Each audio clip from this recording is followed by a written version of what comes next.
Welcome back to the show, everybody. Check out these headlines we got for you. FLR launches their drop today, the TDE, the distribution event. I mean, who's been waiting for that? Everybody, right? How about this? The Fed buyback proposal for XRP causing a lot of drama when I feel like it should be bringing us all together. We're going to talk about that.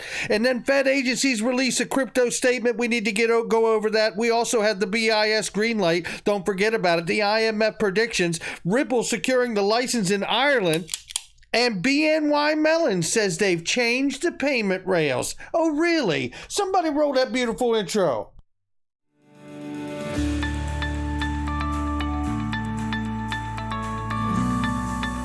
Digital Perspectives with Brad Kimes. Come on in.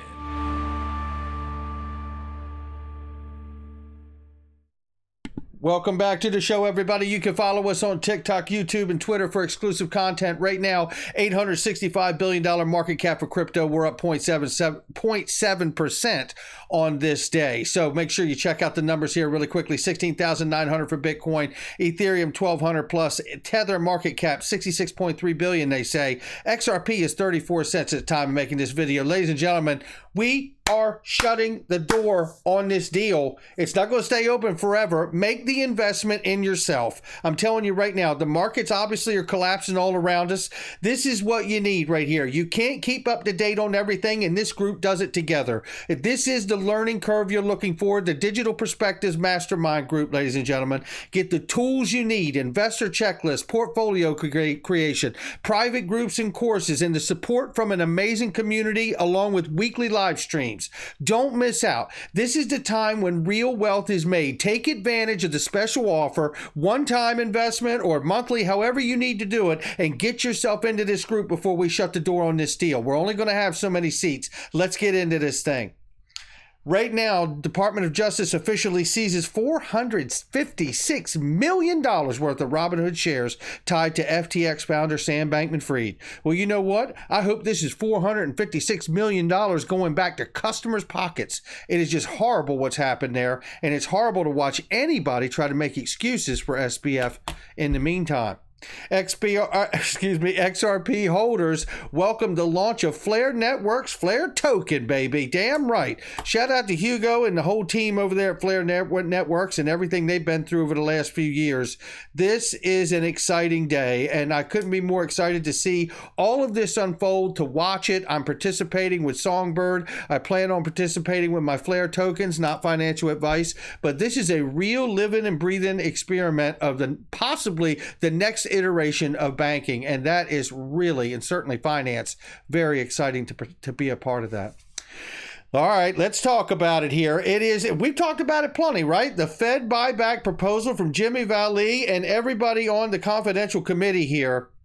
Mr. Intuitive says, for all asking Val Hill Capital, why wouldn't they just buy it now for 30 cents? A, is there even enough on the exchanges to buy what they need and want? B, yes, Ripple has $7 billion, but who says that's for sale? Who says Ripple wants to just anyone having it? C, it's okay to speculate.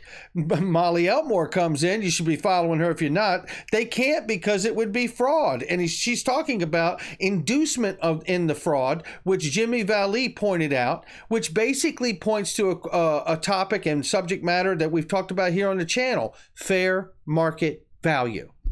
Listen, it is true you cannot stop the technology. It is decentralized ledger. There's no question about it. For me, the point of this is not two things. It's not whether you can stop the technology, because you can't, right? It's not whether the XRP price is 35,000 in the proposal or 50,000 in the proposal, because it's irrelevant. It's a high number, because we understand ultimately XRP's use is to work as a bridge currency for all the money, all the value, to say it even better. So now we have people that are asking these questions and come back and look, and that is healthy to have pushback, right? It's very healthy to have pushback. Matt Hamilton's one of those people, and I appreciate his opinion, and I certainly appreciate his contribution to the XRP ledger and to work in this space. He says, how does the buyback proposal change that in any way? Basically, what Molly Elmore responds is the committee, confidential committee working on that, believes that ETHgate and lawsuit filed versus Ripple was coordinated effort to delay adoption of the XRP ledger. They hope consideration of the terms helps people internalize this, and reality leads to the adoption of the XRP ledger for its intended use cases to move value around the world. Matt Hamilton says, what has that got to do with any buyback agreement? Molly says here, the buyback proposal is a chess move to force the corrupt entities responsible for suppressing the price of XRP to show their hand.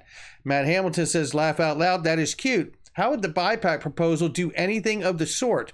Molly says here, you are helping us with that with that right now. And sadly, it looks like you're on the wrong side, to be honest, she says, but I'd love to be wrong about that perception. He says, I'm helping you do what? Pointing out the lack of logic of the buyback plan? Are you saying that those involved in the buyback are corrupt? That is a pretty big claim. Molly says here, the more discussions we have openly about the corruption behind the SEC lawsuit and the consequent harm of unsuspecting retail holders, the better. Logical reasoning assumes we have all the facts, which sadly we do not. Hence, the need for dialogue. Matt Hamilton says here again, I'll ask again, how does the buyback proposal aid in any of this? This remark here from Black Pete is spot on. Hammertoe, honest question. Why did the SEC set up a buyback fund for Vertisium? Because that happened. Is that a possible outcome for the SEC versus Ripple lawsuit? We don't know the answer, but that's the concern. Black Pete just drove it home here. The concern is we've seen it happen before. The other concern is we saw the government do it to people who held gold back in 1933-34. You know, this is not unheard of, what we're talking about here. And it doesn't mean that it's going to happen.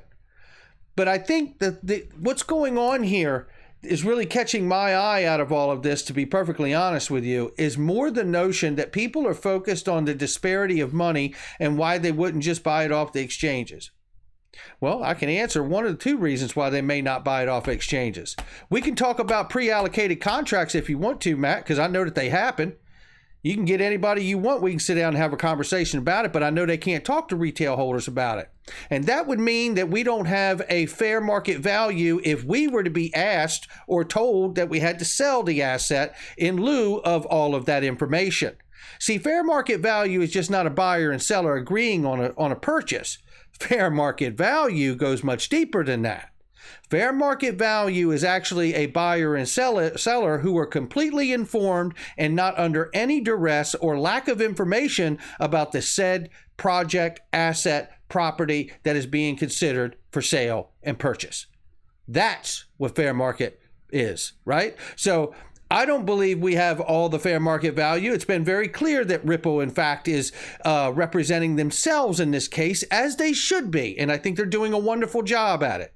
But they chose the fair notice defense, didn't they, Matt? And the fair notice defense means if we lose this case and they say it's a security, fair notice defense makes sure that Brad Garlinghouse and Chris Larson can continue to work in this industry without penalty. And Ripple as well. That's what the fair notice defense does. It protects those two people and one entity. Ripple, Brad, and Chris. That's it. You know who protects the retail XRP holder? It's John Deaton. Because not one part of the Ripple defense protects any XRP holder. And that is as it should be. I'm not complaining. I'm delineating the difference. In fact of the matter is, why is it so impossible to have a conversation about whether somebody may be forced to sell it off or sell it back? I think arguing over what the price would be or how high it is really irrelevant.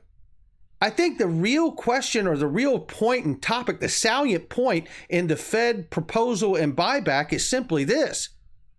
If we're going to talk about some regulation or legislation that comes in and says, hey, this is a security and you actually bought it when it was unregistered, well, now we have a situation that retail holders are faced with that they don't want to have to deal with.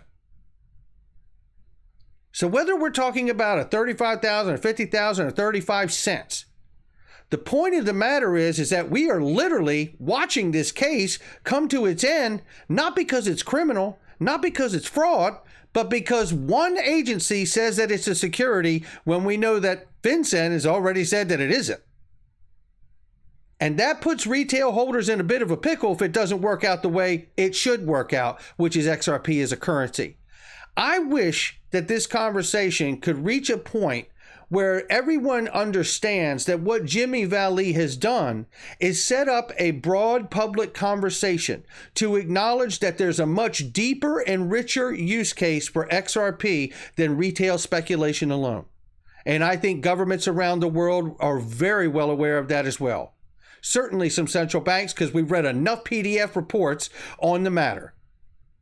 Now, does that mean they're going to use it? No, nothing's guaranteed. We're speculators in these hills. And as speculators in these hills, I am very grateful for Jimmy Vallee and Val Hill Capital and everybody on the confidential committee that has taken part in understanding to come in harmony and bring a conversation about that makes everyone realize that as retail holders and as Ripple as a non-consumer facing enterprise, is not telling everyone what the business model is. In fact, there's redactions in the case itself because of that. So the truth of the matter is that we do not know everything. And if we don't know everything, it means we got a right to question everything. That's where we're at on that matter. And I hope we could all come together on that and stop talking about price so much of what it should be and start talking more about the idea that we're all retail holders of XRP and what that may mean for all of us, regardless of where we see the price. Very quickly, I want to run through this for all of us very quickly here. U.S. federal agencies released joint statement on crypto asset risk and safe practices. And very quickly, I want to give you this. And this is basically what they're saying here. It is important from the OCC, FDIC, Federal Reserve, right, Depository Insurance Corporation, as you know, and the Office of Comptroller of the Currency released this statement.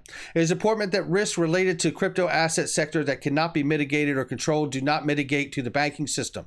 The agency stated they identified 8 specific risks, including fraud, volatility, contagion, and similar familiar issues. So this is where we're at. It also says here, based on the agency's current understanding and experience to date, the agencies believe the issuing or holding a principal crypto asset that are issued, stored, or transferred on an open, public, and or decentralized network or similar system is highly likely to be inconsistent with safe and sound banking practices. That's what we're getting there, right? Now, let me take you to the other side of this thing, okay? The other side of this is this article right here. Banks and crypto, one step closer, right? We come into this. Based on the agency's current understanding and experience to date, the agencies believe that issuing or holding as principal crypto assets that are issued, stored, or transferred on open, as we just read, with the sound safety banking practices, it says here the word holding tends to mean having possession of the private keys. If instead someone else provides custody, like for Revolut, for example, arguably the bank itself is not actually holding the assets. The custodian is holding them.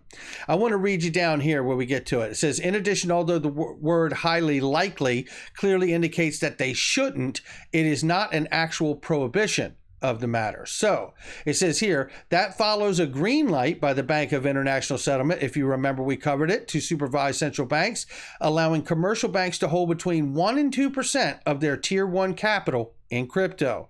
BIS said banks might use crypto as a hedge as they provide no limit if the crypto is a stable coin. Remember that big delineation. And remember this, Brad Garlinghouse has never called XRP crypto. He's always referred to it as a digital asset.